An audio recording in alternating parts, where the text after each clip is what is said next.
ಭಾರತದ ಮೊದಲ ಹೈಡ್ರೋಜನ್ ರೈಲು ಇಂದಿನಿಂದ ಸಂಚಾರ ಆರಂಭ. ಹಾಗಿದ್ರೆ ಇದರ ವಿಶೇಷತೆಗಳು ಏನು? ಬನ್ನಿ ನೋಡೋಣ. ಭಾರತೀಯ ರೈಲ್ವೆಗೆ ಇಂದು ಬಹಳ ವಿಶೇಷವಾಗಿರುವಂತಹ ದಿನ. ಭಾರತದ ಮೊದಲ ಹೈಡ್ರೋಜನ್ ರೈಲು ಓಡ್ತಾ ಇದೆ.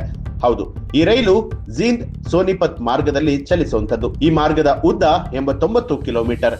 ಭಾರತದ ಮೊದಲ ಹೈಡ್ರೋಜನ್ ರೈಲು ಚೆನ್ನೈನಲ್ಲಿರುವಂತಹ ಇಂಟಿಗ್ರಲ್ ಕೋಚ್ ಫ್ಯಾಕ್ಟರಿಯಲ್ಲಿ ತಯಾರಾಗಿರುವಂತದ್ದು. ಹೈಡ್ರೋಜನ್ ರೈಲು ಭಾರತದ ಸಾರಿಗೆ ವ್ಯವಸ್ಥೆಯಲ್ಲಿ ದೊಡ್ಡ ಬದಲಾವಣೆ ತರುವಂತಹ ಸಾಮರ್ಥ್ಯ ಹೊಂದಿದೆ. ಇದರಿಂದ ರೈಲು ಚಲಾಯಿಸೋದ್ರಿಂದ ಆಗುವಂತಹ ಮಾಲಿನ್ಯ ಕೂಡ ಕಡಿಮೆ ಆಗುತ್ತೆ. ರೈಲ್ವೆ ಸಚಿವಾಲಯವು ಹೈಡ್ರೋಜನ್ ರೈಲು ಯೋಜನೆಗೆ 2800 ಕೋಟಿ ರೂಪಾಯಿಗಳನ್ನ ಮೀಸಲಿಟ್ಟಿದೆ. ಹೈಡ್ರೋಜನ್ ರೈಲು ಚಲಿಸೋದ್ರಿಂದಾಗಿ ಹೈಡ್ರೋಜನ್ ಅನ್ನೇ ಇಲ್ಲಿ ಇಂಧನವಾಗಿ ಬಳಸಲಾಗುತ್ತೆ.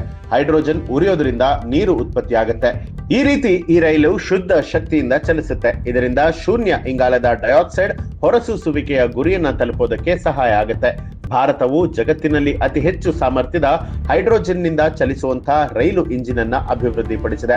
ಹೆಚ್ಚಿನ ದೇಶಗಳು 500 ರಿಂದ 600 ಹಾರ್ಸ್ ಪವರ್ ಸಾಮರ್ಥ್ಯದ ಹೈಡ್ರೋಜನ್ ರೈಲುಗಳನ್ನ ತಯಾರು ಮಾಡ್ತಾ ಇದೆ. ಆದರೆ ಭಾರತವು 1200 ಹಾರ್ಸ್ ಪವರ್ ಸಾಮರ್ಥ್ಯ ಇರುವಂತಹ ಇಂಜಿನ್ ಅನ್ನ ತಯಾರು ಮಾಡಿ ದೊಡ್ಡ ಯಶಸ್ಸನ್ನ ಸಾಧಿಸಿದೆ. ಹೈಡ್ರೋಜನ್ ರೈಲಿನ ಗರಿಷ್ಠ ವೇಗ 110 ಕಿಲೋಮೀಟರ್. ಹಾಗಾಗಿ ಜನರು ಇದರಲ್ಲಿ ಪ್ರಯಾಣಿಸೋದಕ್ಕೆ ಕಡಿಮೆ ಸಮಯವನ್ನ ತೆಗೆದುಕೊಳ್ಳುತ್ತೆ. ಈ ರೈಲು ತನ್ನೊಂದಿಗೆ 2638 ಪ್ರಯಾಣಿಕರನ್ನ ಏಕಕಾಲಕ್ಕೆ ಸಾಗಿಸಬಲ್ಲದು.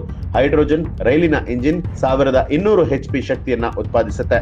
ಇದು ಜಗತ್ತಿನಲ್ಲೇ ಅತಿ ಹೆಚ್ಚು ಸಾಮರ್ಥ್ಯದ ಹೈಡ್ರೋಜನ್ ನಿಂದ ಚಲಿಸುವಂತ ರೈಲಿನ ಇಂಜಿನ್ ಆಗಿದೆ. ಇನ್ನು ಡೀಸೆಲ್ ಇಂಜಿನ್ ಗಿಂತ ಭಿನ್ನವಾಗಿ ಹೈಡ್ರೋಜನ್ ರೈಲು ಕೇವಲ ನೀರಿನ ಹಬೆಯನ್ನ ಹೊರಸೂಸುತ್ತೆ.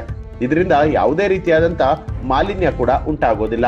ಹೈಡ್ರೋಜನ್ ಇಂಧನ ಕೋಶಗಳು ಸಾಂಪ್ರದಾಯಿಕ ಇಂಧನಗಳಿಗಿಂತ ಹೆಚ್ಚು ಶಕ್ತಿ ಸಾಮರ್ಥ್ಯವನ್ನ ನೀಡುತ್ತೆ. ಪ್ರಾರಂಭದಲ್ಲಿ ಹೈಡ್ರೋಜನ್ ರೈಲಿಗೆ ಹೆಚ್ಚು ಖರ್ಚು ತಗಲಬಹುದು, ಆದರೆ ಇದು ದೀರ್ಘಕಾಲದಲ್ಲಿ ಹೆಚ್ಚು ಲಾಭದಾಯಕವಾಗುತ್ತೆ. ಇದರಿಂದ ಇಂಧನ ಕೂಡ ಉಳಿತಾಯ ಆಗುತ್ತೆ, ಜೊತೆಗೆ ಪರಿಸರಕ್ಕೂ ಕೂಡ ಲಾಭ ಆಗುತ್ತೆ.